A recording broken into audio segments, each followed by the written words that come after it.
почти 2 пъти дневно, минимум.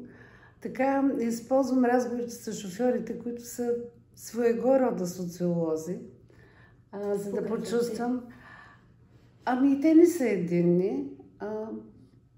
Похвалиха ми се, че господин Милков е обещал, че всички улици ще бъдат асфалтирани до край с европейски пари.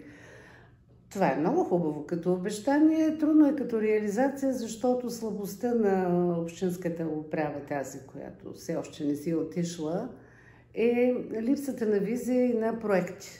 Липсата на проектна готовност беше причината държавата да ни откаже ни готови пари за улиците. Сега бях проначално 17 милиона, после се говореше за 8, но ние не получихме и 100 хиляди. Тоест, когато нямаш добре структурирана, обучена, грамотна, професионално сложена администрация, която да работи проекти. Ние сме времето на проектите, няма как да очакваш резултат. Той остава в мечта. Такава система на работа. Когато бях кмет, общинските съветници не получаваха възнаграждение, те биваха освободени за деня от местоработата си и си получаваха, според мен, трудовото възнаграждение, защото се водиха в платен отпуск. Верно е, че всеки труд следва да бъде заплащан, но както в парламента, така и в Общинския съвет, активните хора, които работят са 10-15, хайде от мен да мине да кажа 20.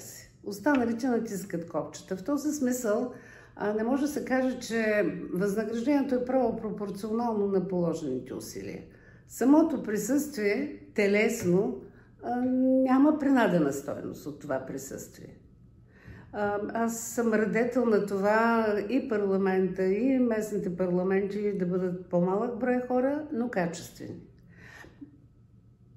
И в този общински съвет ми се струва, огледала съм листите, че няма да има качествени строителни инженери, качествени архитекти, а ние решаваме въпроса за урбанистиката, за градоустройството и го решаваме без експертиз.